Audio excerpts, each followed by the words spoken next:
Hello there, lovely people. It's Alex from Nintendo Life here, and today we're reviewing for you Pokémon Scarlet and Violet the Teal Mask DLC on the Nintendo Switch. This review was originally written by the wonderful Alana Hagues and has been adapted for video by me. But anyway, that's more than enough waffling. Let's dive right into things.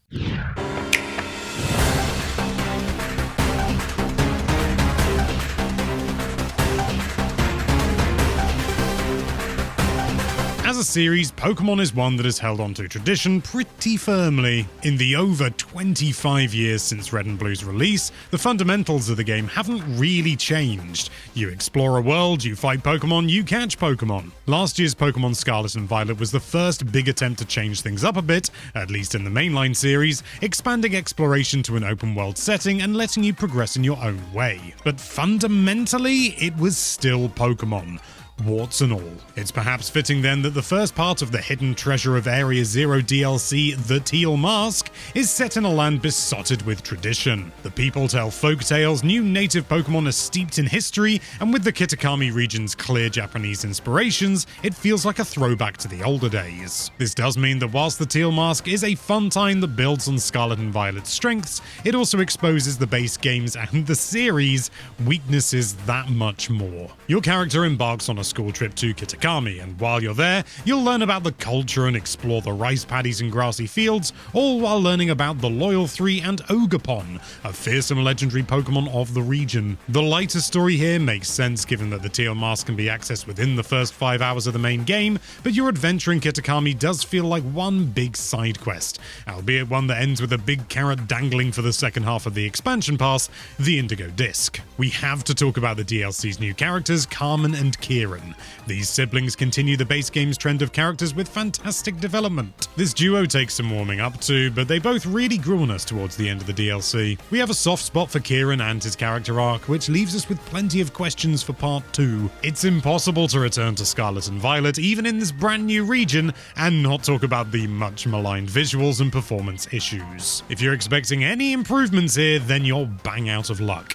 The Teal Mask looks just as fuzzy and struggles to maintain a consistent frame rate just as much as the base game does. Miraidon still hops at a sluggish pace, pop-in from characters, Pokemon and plants are as pervasive as ever, and any NPC or Pokemon that's more than a few feet away will move around at a slideshow pace. Returning to the game almost a year after its release and to still find it in this sort of state is incredibly frustrating. It particularly stings in a year when we've seen both Tears of the Kingdom, which pushes the Switch to its limits, and Pikmin 4, which shows the system's visuals at their absolute best.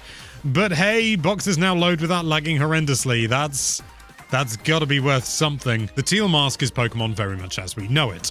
Run around, fight Pokemon, fight trainers if you wish, and catch them all, including a new batch of returners from previous generations. In a similar manner to the base game's treasure hunts, you go around and are given objectives, which involve you exploring the Kitakami region. You'll learn about the folktale of the Loyal 3 and see how people celebrate their culture and the history that came before it. As a result, Kitakami does feel more alive than Paldea. Though there's only one town and like one other populated area in the Kitakami Hall, there are far more NPCs walking around with more varied buildings. The landscapes also feel more populated and bring some much needed diversity. The sheer verticality of the region is fun to experience. Mountain caves and paths leading up to hidden strings and large vistas make climbing and heading up feel rather rewarding, although there are still a few too many barren spots and open areas with too few Pokemon idling about. In terms of new things to do, there's a whole side quest line featuring Piran the Photographer, which helps change the pace of the DLC up a bit, and a minigame in Ogre Ousting, which we're not really in love with given how choppy the visuals are in this particular section and how frustrating it is when you're playing it on your Todd. Beyond that, new features are few and far between, which means that sore points stick out all the more, and we mean that particularly when it comes to battling. Turn-based combat is still incredibly slow even by Pokemon standards, with stiff animations that completely take you out of the action. But if you've beaten the main story, story and you happen to have a party of high-leveled Pokemon, you'll probably wipe the floor with most of the battles, which is a shame because there are some potentially challenging encounters. The series' age-old problems and its desire to stick to its roots often comes back to bite, and it's in battle that it is most noticeable. Fortunately, the Pokemon in the world do a lot of the heavy lifting here that helped us still enjoy the DLC. If we were to pick one true highlight of the Teal mask, it would be the new legendary Pokemon Ogerpon, who might possibly be in the running for the most adorable legendary of all time. We won't spoil why, but we're being dead serious. Honestly, all the new Pokemon here are great, with the legendaries being heavily tied to the story, and both Dipplin and Poltergeist having perfect designs and being great to use in battle. When all is said and done, however, Kitakami left us wanting more, in both a good and a bad way. On one hand, the Teal mask's story is lighthearted and delightful to go through, and the two main characters in the legendary Pokemon really shine. But Game Freak's refusal to let go of the past and this entry's continued performance woes means we're still wishing for more. The Teal mask is a fun diversion for Pokémon Scarlet and Violet players that builds on the base game's strength but also exposes its weaknesses that much more.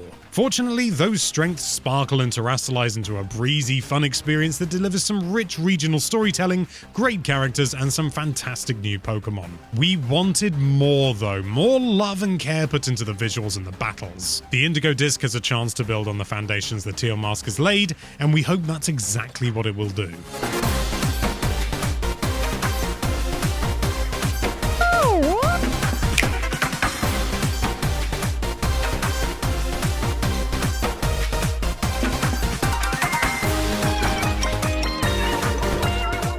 You've reached the end of the review, and that means it's time for Alex's personal thoughts, and I do apologize. You may have been able to tell in the main review, I'm not very well in the moment, so my performance isn't tip-top. The Teal mask, though, I've got to be honest, it didn't even really disappoint me because, and it's really sad, it's exactly what I expected. It's more of the same from the main game. The main quest is absolutely riddled with just reams of text dialogue that's just largely uninteresting and frankly really basic in its writing. There's very little in terms of like the characterization. The characters are kind of fun personally, but I found them to be very one note. There is some change as you go through, which is definitely appealing, but it's still just, they just did not feel like deep characters to me. I know it's only a Pokemon game, but we've seen far better in the past. And the way you complete the quest is just basically the same as every other quest in the mainline game, and every other quest in every mainline Pokemon game to date. You go to a location, you talk to someone, you go to another location, you talk to someone, you then go back to your original location, you sleep for the night, you go to the same location you went to yesterday, you talk to the same person again. It's just the same cycle over and over again, and it's just tedious. It's a really minor complaint, but when I first arrived in the game, you arrive in the hall where you get off the bus and you go into the hall that you're staying in, and they go, okay, well, sort of, it's getting fairly late now, but you can spend the evening doing whatever you like in the community center that you're in, and then you can go to bed when you're ready. And what there is to do in the community center is like talk to 3 people, none of which have anything interesting to say, read a notice board with nothing interesting on it, and find out what toilets are designed for what people.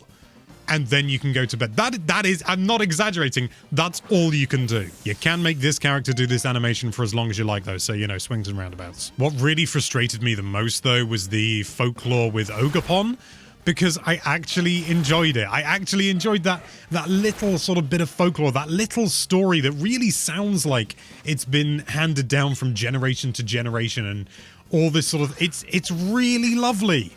But it's such a small part of the game, and it's surrounded with all this sort of, oh, we need to go to the festival now, and the festival's like 20 people, and like it's just like a few stands selling food and people walking around in masks, and ogre ousting is just, at first I was like, minigame, what's this going to be like? And it's just movement, it's just moving around, it's just tedious. It really highlights all the issues I have with the main game, and yeah, as Alana rightly said, performance is still it's still way below what we should be expecting from such a large company producing a game of this caliber, or at least this potential of caliber. Pokemon is an enormous franchise, and frankly, we deserve better. Just like the base game, there are a few cutscenes that are actually like properly scripted and have like bespoke animations, and they look really quite good. They're not like out of this world or anything, but and I don't know if it's just because I'm just so tired of going through text boxes, but that was actually really quite nice. Like these actual bespoke animations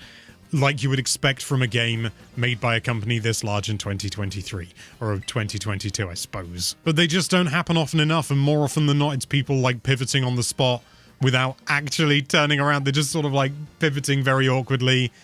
I've got to be honest, I was just really bored playing this with a few little like highlights of fun. Like I had real trouble catching a Heracross, and that was fun. But the rest of the game, I don't have that high level Pokemon because I played the game previously to get enough capture for review, produced the review, and I haven't touched it since, except for like to do like a performance video. And it's just too easy. If you've completed the main game, you get the DLC, which, if you're really into your Pokemon, unless you really didn't like Scarlet and Violet, I guarantee you've done it. You're just going to breeze through this unless you artificially limit yourself, which you shouldn't have to do. If it just scaled a bit more, if it was just a little bit more dynamic, it would be so much better. But it's just not. It's just, hey, you go in and a lot of Pokemon are in the teens. And the two new characters that you talk to mostly, they want to battle you every 5 minutes, and they barely ever progress. Even though I said at the start it wasn't disappointing because it's what I expected, it is still ludicrously disappointing. It's just a real shame.